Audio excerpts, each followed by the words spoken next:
Hola, hoy día les voy a hablar sobre los diagnósticos diferenciales de las hepatitis agudas en la población general. Ya, la hepatitis aguda es una inflamación generalizada del hígado de múltiples etiologías y de inicio reciente. Se habla de un tope de hasta 6 meses. Esta es causada por distintas etiologías, como ya les mencionaba. Las principales son por virus, toxinas o puede ser también una primera manifestación de una hepatopatía crónica. Las causas virales son las más frecuentes y generalmente son autolimitadas. La clínica es variable. Puede ser desde asintomático, puede haber síntomas con pródromos como ictericia o el paciente puede cursar anictérico. Puede haber compromiso del estado general, mialgias, artralgias, náuseas, vómito y también en algunos pacientes puede haber fiebre y diarrea. Hasta lo más grave, que es la falla hepática fulminante, que el paciente requiere finalmente un trasplante hepático o lleva a un evento letal. Para empezar el estudio cuando tenemos sospecha de una hepatitis aguda, lo principal es pedir un perfil hepático que nos oriente, pedir tiempo de coagulación, un INR, una protrombina y los exámenes serológicos para virus. Como les mencionaba, el diagnóstico diferencial está dado principalmente por los virus hepatotropos, que son los más frecuentes. Está el A, B, C, D y E, que vamos a revisar posteriormente. Hay virus no hepatotropos, como el citomegalovirus, Epstein-Barr, el herpes simple tipo 1 y 2, por lo tanto, es importante ver si el paciente tiene adenopatía, si tiene lesiones mucocutáneas, si hay alguien con algún cuadro infeccioso en la familia, ¿ya? Y también se puede ver en otras infecciones como en dengue o leptospirosis. También se puede ver hepatitis aguda en pacientes por consumo de alcohol. Se diferencia un poco de los virus hepatotropos en que las transaminasas suelen ser más bajas. En general, todas son menos de 400 de nivel de las transaminasas. Y que tiene una bilirrubina total aumentada, mayor a 3 habitualmente. También hay que preguntar por consumo de fármacos, de hierbas. Hoy día es muy frecuente que los pacientes tomen algunas hierbas como por ejemplo el té de Jamaica o la cúrcuma pimienta, que también pueden llevar a problemas hepáticos. Ya está también la enfermedad de Wilson, que se puede presentar como una hepatitis aguda, que no tiene que sospecharlo un paciente que tiene enfermedades neurológicas, neuropsiquiátricas. Ya el perfil hepático de esta la que tiene aumento en las transaminasas y las fosfatasa alcalinas en general son bajas o normales. Ya también las enfermedades hepáticas autoinmunes. La hepatitis autoinmune se puede presentar como una hepatitis aguda, en que el paciente, vamos a tener a veces antecedentes de enfermedades de autoinmunidad de otro tipo, como tiroiditis, como vitiligo, por ejemplo. Ya en general se da más en mujeres y personas jóvenes, ¿ya? Puede haber también hepatitis isquémica, ya, que en ese caso hay que ver si el paciente ha presentado un shock séptico o algún cuadro similar. Y el Busch-Chiari también puede producir un cuadro similar a la hepatitis aguda. Las hepatitis virales se caracterizan principalmente porque son transaminasas elevadas, mayor a 400 y en general más de 1000. Ya las transaminasas no se correlacionan con la gravedad del cuadro. En general la GPT es mayor que la GOT, por ejemplo, a diferencia de la hepatitis alcohólica, que la GOT tiende a ser mayor que la GPT. Puede o no haber aumento de la bilirrubina y la fosfatasa puede estar levemente alterada y en general la biopsia no es necesaria. Se caracterizan las distintas hepatitis por hepatotropo, en que la hepatitis A y E son de presentaciones agudas, la B y C pueden presentarse en forma aguda, pero dependiendo de la edad y el estado inmunológico pueden pasar a cronicidad. Y la hepatitis D, su característica es que requiere del virus B para su presentación. Cuando nosotros sospechamos una hepatitis viral, entonces, ¿qué estudios debemos pedir? Si estamos sospechando una hepatitis A, tenemos que pedir un IgM para virus hepatitis A y en general no requiere mayor, si te está positivo no requiere mayor estudio, no requiere carga viral, por ejemplo. Si nosotros sospechamos una hepatitis G, debemos pedir un IgM anti-hepatitis G, ¿ya? Y idealmente sería tener también una IgG y una carga viral del virus G. Voy a mencionarlo posteriormente. Y las hepatitis B, en fase aguda, necesitamos tener un antígeno de superficie más un IgM anticoreano para poder hacer el diagnóstico. Podemos después tener el apoyo teniendo carga viral, pero no es absolutamente necesario si ya tenemos antígeno de superficie y el anticore, IgM. La hepatitis D la tenemos que estudiar solo cuando hay una hepatitis B positiva. Por lo tanto, si yo tengo el antígeno superficie positivo y tengo dudas que pueda haber una hepatitis D asociada, tengo que pedir los anticuerpos antihepatitis D y se puede pedir la carga viral, lo cual es difícil de conseguir. Y en la hepatitis C lo que pedimos es un antihepatitis C y una carga viral para corroborar, ¿ya? Porque al tener anticuerpos no podemos diferenciarlo si es agudo o crónico. Ahí nos va a ayudar solamente el cuadro clínico, sea bioictericia o hay un cuadro que sea sospechoso recientemente y si tengo los anticuerpos con la carga viral positiva. Entonces, por sus características, vamos a dividir la presentación en hepatitis aguda A y E, en aguda B y D y hepatitis aguda C. Vamos a partir con la hepatitis A, que es un problema de salud pública. Se hizo una presentación recientemente de la hepatitis A ampliamente, así que yo voy a tocar solamente algunos tópicos. Ya en Chile tenemos una endemia indeterminada, la transmisión es fecal oral, principalmente por malas condiciones higiénicas y malas condiciones sanitarias. Pero también se da en contexto de relaciones de hombre sexo con hombre, ya en que hay una actividad sexual de tipo orofecal. Oral. Y por esas mismas razones es que en Estados Unidos, por ejemplo, a pesar de ser un país desarrollado, a pesar de tener vacunas, en el último tiempo ha aumentado casi en un 300% entre el 2016 y 2018 la prevalencia de hepatitis A, dado principalmente por pacientes que usan drogas endovenosas, por pacientes que habitan en la calle y hombres que tienen sexo con hombres, ¿ya? En general es una enfermedad autolimitada, el tratamiento es de soporte, no hay ningún antiviral que ayude a manejarlo y produce una inmunidad permanente. Quiero mencionarle algunas cosas menos típicas de la hepatitis A, ya que es la presentación no piásica. Entonces, tenemos que la hepatitis A en un 90% hay una remisión espontánea, pero hay pacientes que pueden hacer una hepatitis recurrente, una colestasia prolongada, y hay un porcentaje de pacientes que hacen hepatitis fulminante. El tema de hepatitis fulminante será tocado posteriormente. ¿Ya? En cuanto a la hepatitis recurrente, esto se caracteriza porque es un paciente que cursó con una hepatitis por un virus A, que tuvo la resolución de los síntomas, que normalizó los parámetros bioquímicos, pero por algún grado de inmunosupresión o incapacidad de lograr títulos adecuados de anticuerpos, se reactiva el virus después de unos meses. En general, entre 1 a 3 meses post primera infección, pero puede ser hasta un año posterior. El cuadro de recurrencia, en general, produce menos síntomas que el primer episodio y las transaminasas tienden a estar un poco más bajas, ¿ya? Y puede presentarse junto a un patrón colestásico. Si el paciente presenta este patrón colestásico y tiene prurito, uno podría tratarlo con ácido ursodeoxicólico o colestiramina, ¿ya? Y también se puede presentar con síntomas extrahepáticos, ¿ya? Generalmente estos síntomas están asociados a fenómenos inmunológicos como rash, artritis, púrpura, vasculitis o pruritis. Otra forma de presentación neoplásica de la hepatitis A es mantener una colestasia en el tiempo, ¿ya? Y esto se caracteriza porque tiene una bilirrubina total mayor a 10, con una bilirrubina directa al menos de un 50% por al menos de 12 semanas, ¿ya? También se caracteriza por incremento de fosfatasa alcalina, puede haber un aumento de las transaminasas y el colesterol total. Esto se ve asociado a veces a coinfección por virus hepatitis B crónica en pacientes de mayor edad, ¿ya? Y se puede pensar en pacientes que han tenido en su presentación mayor elevación de bilirrubina total y alteración del tiempo protrombina, ¿ya? No se sabe muy bien por qué se produce este fenómeno, pero el paciente tiende a presentarse con ictericia, prurito, fiebre, baja de peso, diarrea, compromiso del estado general.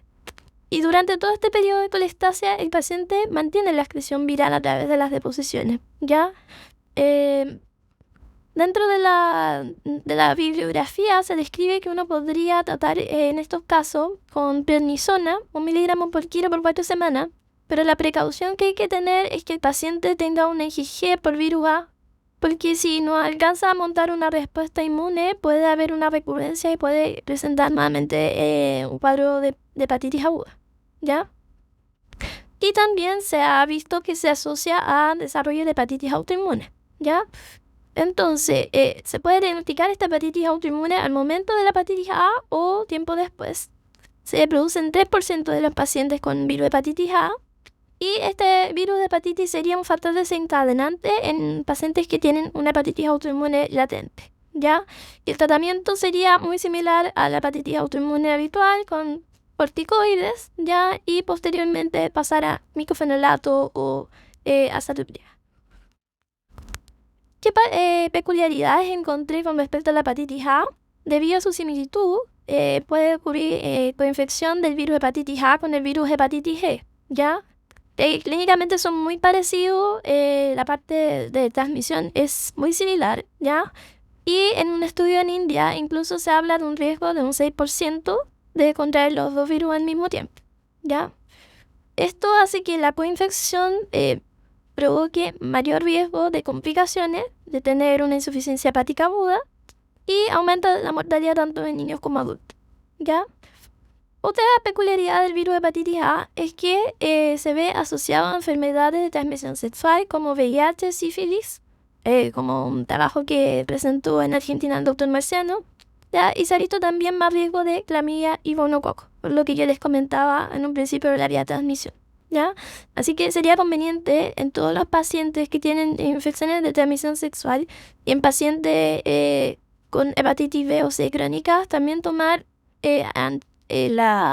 los anticuerpos para saber si el paciente está inmunizado contra la hepatitis A, ¿ya? Porque en caso contrario sería conveniente indicarle la inmunización. Y también se ha descrito un tercer caso interesante, es que puede haber una coinfección de dengue con hepatitis A en la zona endémica, digamos, de dengue, y esto se ve principalmente en niños y presenta alta mortalidad. La hepatitis G es una hepatitis que técnicamente es indistinguible de la hepatitis A. Es un virus RNA que tiene 4 genotipos. El 1 y 2 es más frecuente en África y Asia. Este principalmente se da en seres humanos con vía fecal oral. A diferencia del 3 y 4 que es más de zoonosis, ¿ya? ¿Y cómo lo puede contraer el humano? A través del consumo de carne cruda. Es endémica tanto en países en desarrollo como subdesarrollados y es más frecuente en adultos jóvenes entre los 15 y los 40 años. Esta transmisión también, como mencionaba, fecal oral, principalmente está dada por contaminación de aguas o material fecal. Y en países desarrollados se ve más frecuente asociado al consumo de carne de cerdo mal cocida o animales de caza, como venados, por ejemplo, jabalí, o mariscos también mal cocidos. En general, la hepatitis G es una infección de presentación aguda, pero en ciertas condiciones, como pacientes inmunosuprimidos que tienen trasplantes de órganos sólidos, por ejemplo, puede pasar una infección crónica, ¿ya? Tiene un periodo de incubación que va entre los 26 y los 42 días. Algo muy importante es siempre descartar en embarazadas, ya que se ha visto que si esta infección es adquirida durante el segundo o tercer trimestre, va a alcanzar una letalidad tanto en la madre como el hijo del 20% y va a haber más riesgo de óbito fetal. Y también se ve más riesgo de mortalidad en pacientes con cirrosis hepática que adquieren esta infección, ¿ya?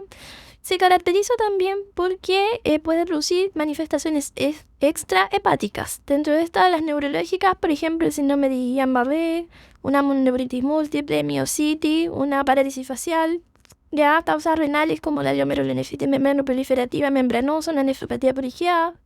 Hematológicamente puede producir trombocitopenia, crioglobulinemia, anemia plástica, anemia hemolítica y otras cosas como hepatitis aguda, artritis miofibrosis y tiroiditis autoinmune.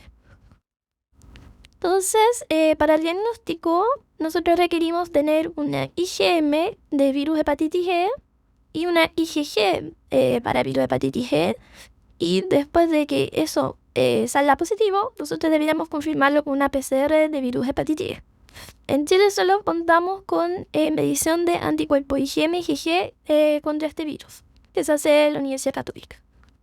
Por lo tanto, la hepatitis G está subdiagnosticada muchas veces, es de difícil diagnóstico. Muchas veces puede presentarse muy similar a lo que es un DILI, una hepatitis autoinmune seronegativa, una hepatitis por Epstein-Barr o citomegalovirus. Pero siempre hay que tenerlo en mente como para ir a descartar cuando una hepatitis aguda no logramos tener un diagnóstico certero. Y o en el caso, por ejemplo, de las manifestaciones extrahepáticas para ir a descartar, ¿ya? No existe un tratamiento específico para este virus, pero se debería hospitalizar si el paciente cursa con algún grado de insuficiencia hepática y en el caso de las embarazadas. ¿Ya? En el caso de los pacientes trasplantados, lo que uno debería hacer es disminuir la inmunosupresión, ya que eso logra eliminar el virus casi en un 30%. Y en caso de hepatitis aguda severa, se plantea el uso de ribavirina, pero la verdad es que eso no es como un tratamiento de regla, sino que solamente existe como descripciones en la bibliografía, ¿ya? Ahí uno debería monitorear, ojalá con una carga viral de virus hepatitis G, pero como les mencionaba, en Chile no es posible, se ha hecho solamente como en caso de estudios de estudio de laboratorio, ¿ya? En cuanto a la prevención, no existe una vacuna disponible así a nivel mundial, pero en China sí hay autorizado una vacuna, ¿ya? En adultos que son de 3 dosis y que han tenido muy buen efecto. Recuerda que este virus principalmente se presenta tanto en Asia, en India como en China, entonces ahí han tenido buena experiencia, pero no se ha masificado aún al resto de los continentes.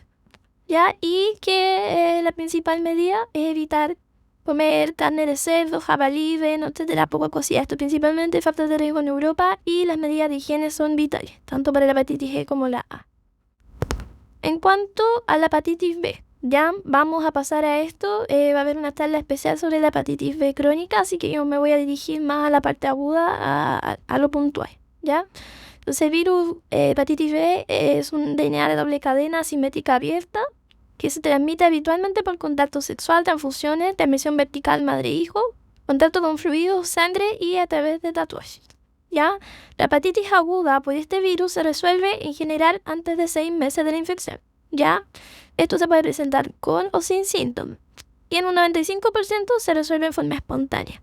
Pero a pesar de eso, sigue siendo un desafío global porque es una infección que está en todos los continentes, en todos los países, es de predominio en el continente asiático. Ya en Chile es de baja endemia, ¿ya? Pero sigue afectando a mucha gente y lo más importante es que la hepatitis B es inmunoprevenible.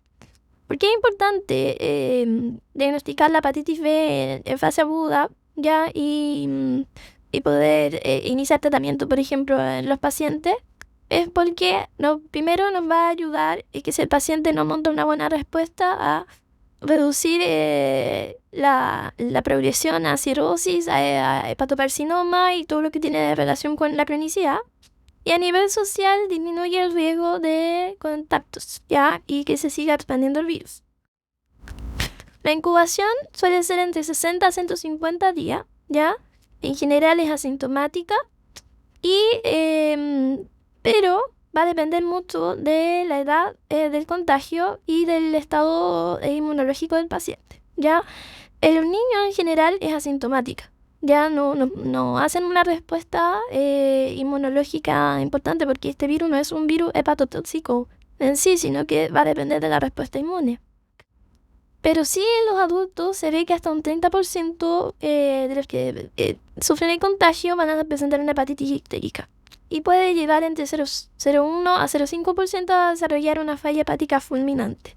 Entonces aquí podemos ver en este cuadrito que dependiendo de la edad de contagio es el riesgo de cronicidad. ¿Por qué? Porque como van a montar menos respuesta inmune, va a tener más riesgo de volverse algo crónico. Entonces, si el contagio es vertical en menos de un año, el 80-90% va a tener una hepatitis B crónica. A diferencia de los mayores de 5 años y adultos, solamente entre un 2 a un 6% va a pasar a cronicidad.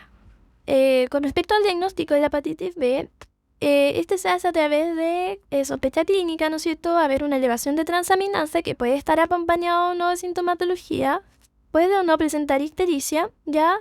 Y el laboratorio lo que nos interesa saber es cómo está el antígeno superficie. Si el antígeno superficie está positivo, esto va a una confirmación por el ISP que corrobora si este antígeno es realmente positivo o no, ¿ya? Y se recomienda además medir el anticore IgM para el virus hepatitis B, ya que muchas veces puede ser que el paciente no tenga antígeno superficie y sí nos va a salir el anticore positivo en forma más precoz que el antígeno, ¿ya? ¿Qué se recomienda? Entonces, realizar consejería sobre estudio y vacunación de los contactos sexuales del paciente o las personas que viven en la misma casa, estudiar un VIH, ya como tienen factores de riesgo en común, tanto al diagnóstico y repetir entre la sexta y la octava semana. El manejo es básicamente sintomático y el seguimiento con exámenes se debe realizar hasta demostrar la curación, para saber si este paciente va a pasar o no a la cronicidad. Ya, de que los antivirales están solamente indicados cuando hay paciente que tiene una hepatitis aguda y que esta es grave o tiene falla hepática fulminante. ¿Ya? En los otros casos no está indicado. Y en caso que el paciente presente una falla hepática fulminante, junto con agregarle antiviral, tenemos que derivarlo rápidamente a un centro de trasplante. Antes, idealmente que aparezca la encefalopatía. Entonces, si el paciente ya lo vemos que está muy comprometido, que está una infección sistémica, ya va a estar con ictericia, va a estar probablemente muy decaído, muy inflamado, ya, y vemos que empieza a alterarse la coagulación, el INR empieza a aumentar. Entonces, antes de que el paciente empiece la encefalopatía, idealmente trasladar. Y bueno, esto va a ser visto posteriormente, pero en Chile tenemos entecavir, tenofovir, disoproxil y alafenamida, ¿ya? Y los pacientes que han tenido, las parejas sexuales que han tenido contacto con pacientes infectados por virus B, se les puede recomendar poner la vacuna del virus B, ¿ya? A la brevedad y dar inmunoglobulina. El virus D requiere al virus B para poder desarrollarse, ya que es un virus defectuoso, ya es ARN completo, ya, y necesita el antígeno superficie para ensamblarse y propagarse. Y hay dos formas de presentación. Una es la coinfección, en que el paciente adquiere tanto el virus B como el virus D simultáneamente, o la superinfección, en que el virus D se contagia en un portador crónico de virus B. Se desconoce estos datos en Chile, ya podemos ver ahí en la distribución que es más frecuente en Asia, ya, y menos frecuente tanto aquí en Latinoamérica, digamos, se describe más en la zona como de Amazonía, ya. Ahí, pero la verdad, no sabemos si es porque hay mayor cantidad de pacientes o porque hay falta de sospecha o diagnóstico de estos casos, ¿ya? La vía de transmisión es a través de drogas endovenosas y contacto sexual principalmente. Tiene una incubación de 60 a 90 días y puede variar desde hepatitis leve hasta formas graves, incluyendo la falla hepática fulminante. Entonces, cuando hay una coinfección, se presenta en general como una enfermedad aguda severa, con bajo riesgo de infección crónica y es indistinguible de la infección aislada de hepatitis B. Uno debiera sospecharla cuando un paciente que tiene una hepatitis B está cursando con un cuadro muy grave, un riesgo de falla hepática fulminante, porque es mucho más frecuente si la coinfección puede llegar hasta un 5% de falla hepática fulminante. Y en el caso de la superinfección es cuando la hepatitis aguda se presenta sobre una enfermedad hepática crónica por virus B. Y esto tiene mayor riesgo de llevar a la cronicidad con complicaciones graves y cirrosis del paciente. Entonces, el diagnóstico de la coinfección, uno tiene que pedir el antígeno superficie del virus B más el anticuerpo IgM virus B, pedir una carga viral del virus D, se puede pedir antígeno del virus D, quizá lo es positivo en un 25% en coinfección y que desaparece tras aparece el antígeno superficie del virus B. Y la inmunoglobulina M del virus D se puede solicitar, pero aparece en forma tardía, 30 a 40 días por inicio de síntomas en fase aguda, ¿ya? Y la IgG antivirus D aparece en la convalescencia. La superinfección, uno puede pedir el antígeno superficie, que habitualmente es crónico, ¿ya? Y este suele disminuir cuando aparece el antígeno del virus D. Se puede pedir carga viral y la IgM y IgG antivirus D. Entonces, la superinfección generalmente se suprime la replicación del virus D. El tratamiento no se dispone de tratamiento específico, solamente podemos hacer una vacunación para el virus B y educar sobre factores de conducta de riesgo. Y finalmente, la hepatitis C es un virus RNA de prevalencia mundial, ya en Chile de baja endemia, Ya existen algunos reportes en la literatura de la hepatitis C aguda, ¿ya? Esto suele aumentado en el último tiempo el diagnóstico, no sabemos si porque hacemos más estudios, hacemos más sospecha, ¿ya? Porque generalmente la infección aguda es asintomática y es difícil de identificar, ¿ya? La hepatitis aguda por virus C ha aumentado en Estados Unidos desde el 2003 al 2020, ¿ya? Y esta es principalmente por transmisión parenteral, transfusiones sanguíneas. En Chile, hasta el año 1996 no existía una vigilancia en la sangre donada, por lo tanto hubo muchas infecciones por transfusiones. Ya también se ve por drogas endovenosas y las prácticas sociales, cuidado, salud. Menos frecuente es la vía sexual, que se da más en hombres que tienen sexo con hombres, y menos frecuente es la vía vertical. Tiene el tiempo de incubación de 2 a 6 semanas y el 32% de los infectados va a cursar con síntomas de fase aguda. 70% va a pasar a fase crónica, a diferencia del virus B. Y esta es menos grave en fase aguda que la hepatitis B, pero pasa mucho más a cronicidad.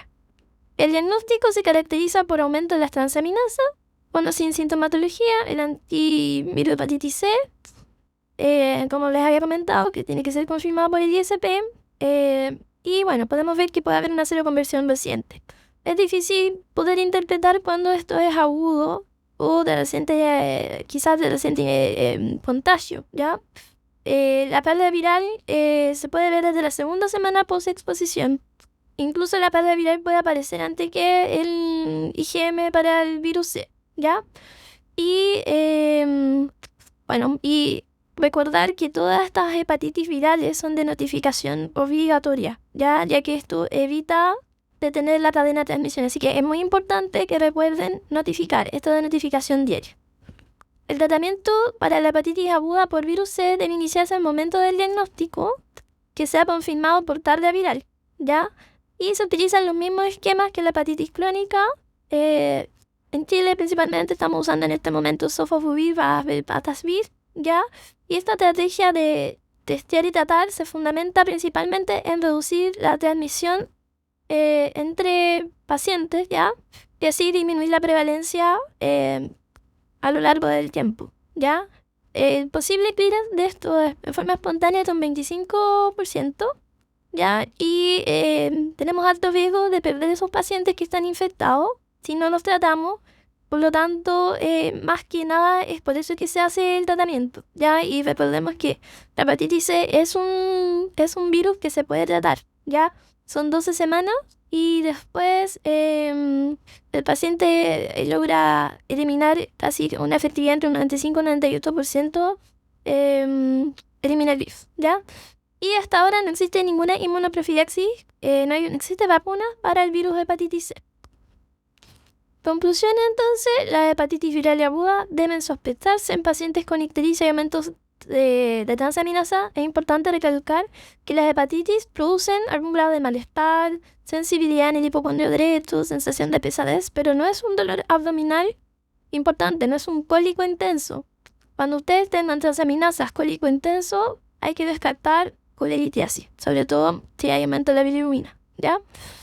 El enfoque diagnóstico debe ser sistemático, viendo la epidemiología local, el contexto clínico y mirando el patrón bioquímico. El manejo, como ustedes vieron, es mayoritariamente de soporte, ¿ya? El reposo, según cómo se sienta el paciente, la clínica, el régimen debe ser liviano, evitar el consumo de alcohol durante este tiempo. Y lo importante es reconocer los criterios de gravedad, que está dado por encefalopatía hepática más la coagulopatía. Y en esos casos hay que derivar oportunamente a los centros de mayor complejidad. Esto es lo que les quería comentar. Muchas gracias por la invitación, como les había mencionado antes, y éxito en el término del curso.